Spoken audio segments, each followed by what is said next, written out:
Once a month or so, we invite couples counselor and sex therapist Dr. David McKenzie to Studio 4 to explore relationship issues. Today, he is concerned about how people hook up and the demise of dating.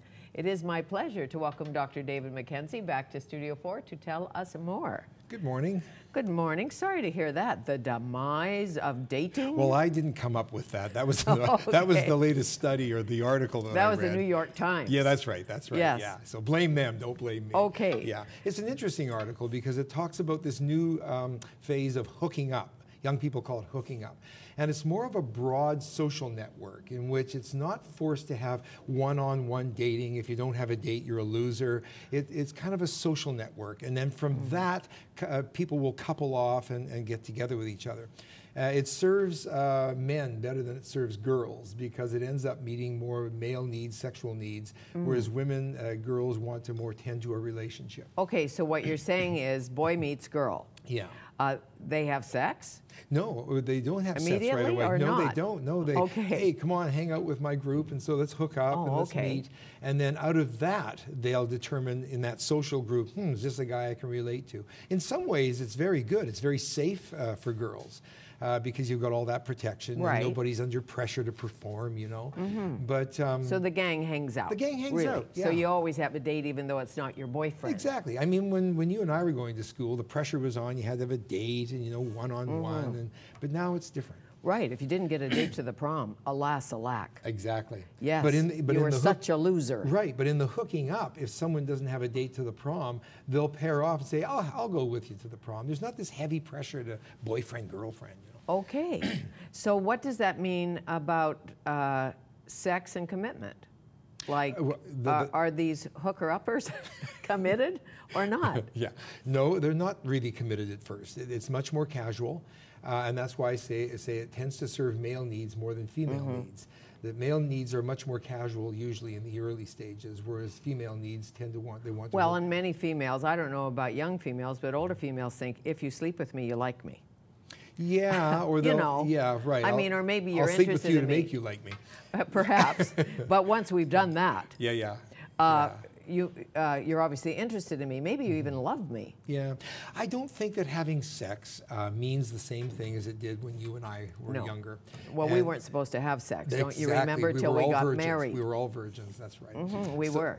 Right. I was. But the thing is that having sex now is more part of the social networking. It doesn't carry the heaviness that it used to carry. Well, during the sexual revolution, it started to go away, certainly. You could have a friend with benefits. You could have a friend in your life who you adored and you slept with, but you so didn't want to marry. Yes. Well, I mean, the advent of the pill, the third wave of feminism, it's changed everything. So where does it go from here? Well, it's interesting. You hook up. You really like someone. Right. When do you go on a date? Well, you go on a date out of that social network. And so you'll say, well, we're meeting together. How about hooking up Wednesday night and we'll go out for a coffee or see a movie or something like that. So they start to pair off that way. I see. Now, it's interesting. The new Pew research supported by Match.com studied 5,200 singles. And it's interesting, out of that, what they found is that from 21 to 24 years of age and from 50 plus, men were interested in committed relationships and in children more than women. Really? But that changed between 25 and 35 when women's reproductive threshold hits. Now they are more interested in commitment and children at that age. Well, because baby clock ticking for the woman, and we can only have babies for so long. That's right. Did you know that? Unless you're Sarah from the Old Testament, you can have a baby at 90. Well, perhaps, but not too many 60-year-olds are pregnant. That's right. That's true. That's right. So, what about 40-year-olds, 50-year-olds, 60-year-olds dating? Are they dating like we used to date, like waiting for the phone to ring, waiting for somebody to ask you out, or has that all changed too? Well, don't forget, in that age group, that's where we are, and they come from a much more traditional base. But they are freeing up. One of the interesting things that's come up, and it's a side note, is that STD transmission is rising amongst seniors because they're not realizing they need to have safer sex because they're still from the 1970s and 60s. And so right, when men wouldn't wear a condom. That's right. And women didn't care. So it shows you that seniors, from those 40 years of age, I guess they wouldn't consider themselves seniors, from 50 and up, there's still very active dating going on. Sure. Thank goodness. There's not the hooking up as there are in younger people. It's more the one-on-one dates. They'll meet at certain events, or parents without partners, this kind of thing. Well, it takes the jealousy out of it, doesn't it? It does. Because there was a day when if you were seen with someone's boyfriend, exactly. Alas, alack. Yeah. Not anymore. Yeah. I know it with my own children. They hang in a gang, and they're committed to a person, but they can hang out with others. And the male can hang out with a female that's not his. Yeah. Or I think that's what they say. Well, no, I think they've truly found what friendship is, whereas I think ours was much more sexualized. Because the pressure was on. By 22, you should be married, you should be looking towards having children. That's out the window. Well, and at a certain point, having a friend who you love, you just love, but maybe you're not in love with. I don't like that expression, What's that being about? in love with. In psychology, the feeling of being in love is more a projection of the ideal person onto that. The real love, as Scott Peck talks about, is when that fluttery stuff subsides. It's an important phase, it's wonderful, but that's not the meat of a committed relationship. That's, as the Greeks call it, philios, friendship.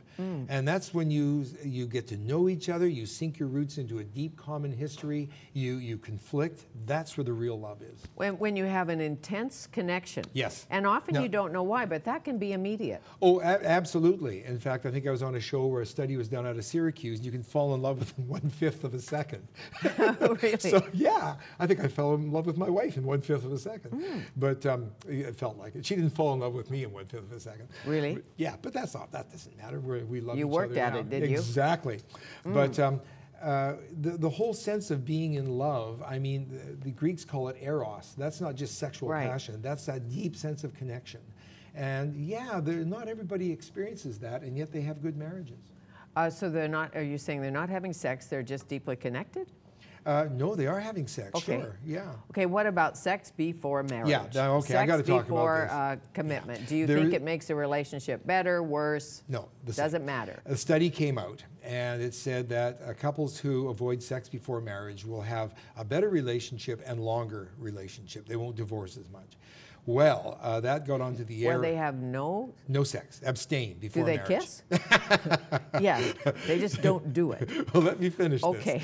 And so, anyways, that went on my professional listserv, where the major researchers in the world are on that listserv. Well, they looked at this study and said that the data is 20 to 30 years old.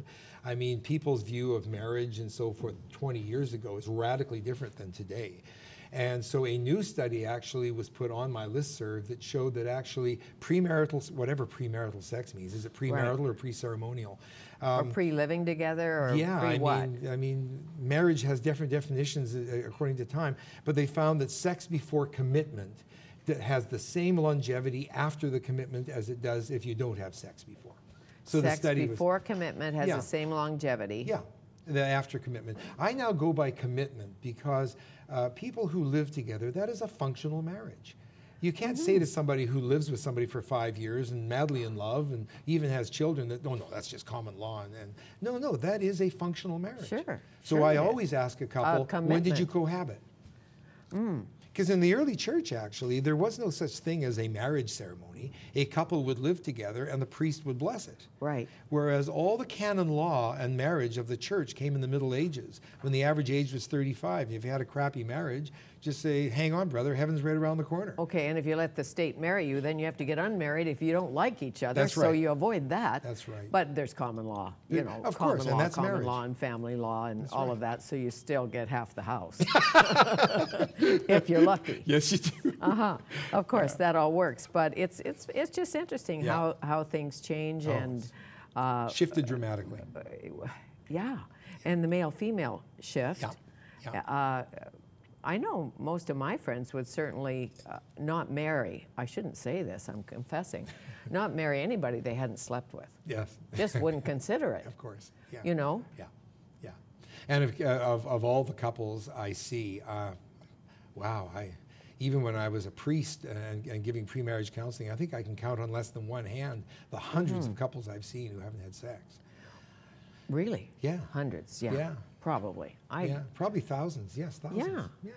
Yeah. Who haven't had? Yeah, oh, yeah. No, who have had. Who have Everyone's had. had sex, Oh, except for about 5 that I've come across that haven't. Yes. True virgins. Well, that's interesting. Nice to see you, Always, as always. Fanny. Thank you. Dr. David McKenzie, a couples counselor and a sex therapist.